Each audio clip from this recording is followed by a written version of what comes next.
မြို့ကိုအရှင်လက်လက်စွန့်ခွာသွားခဲ့ကြတာပါနံပါတ်၄ပွန်ပေစတုဒ္ဓမြို့ကတော့ရောမအင်ပါယာရဲ့အခမ်းအနားဆုံးပွန်ပေမြို့ပါလွန်ခဲ့တဲ့နှစ်ပေါင်း2000နီးပါးကပစ္စည်းပရက်မီးတောင်ရုတ်တရက်ပောက်ကွဲခဲ့ပြီးမြို့တစ်မြို့လုံးကိုပြပူတွေအောက်မှာနှစ်ပေါင်း1500ကျော်ကြာအောင်ဖုံးလွှမ်းသွားခဲ့ပါတယ်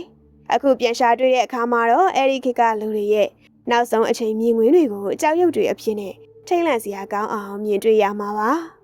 နံပါတ်5အန်ကောဝတ်နောက်ဆုံးမြို့ကတော့အရှေ့တောင်အာရှရဲ့ဂုဏ်ဆောင်ခမာအင်ပါယာရဲ့မြို့တော်အန်ကောဝတ်ပါ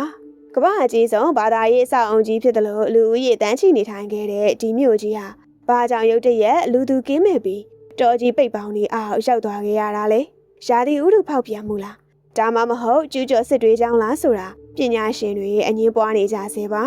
ဒီပြောက်ဆုံးနေတဲ့မြို့ကြီး9မြို့ထဲမှာအသင်ရောဘယ်မြို့ကိုအနှစ်သက်ဆုံးလဲတနေ့နေ့မှာမြို့ကြီးတွေရဲ့အလျှို့ဝှက်ချက်တွေကိုကျမတို့ရှာတွေ့နိုင်မလားသင်ရဲ့အမြင်တွေကို comment မှာရေးခဲ့ပါအောင်ရှင်အခုလိုထူးဆန်းတဲ့အကြောင်းအရာတွေကိုသိချင်နေဆိုရင်တော့ Entertainment ကို Subscribe လုပ်ထားဖို့လည်းမမေ့ပါနဲ့နော်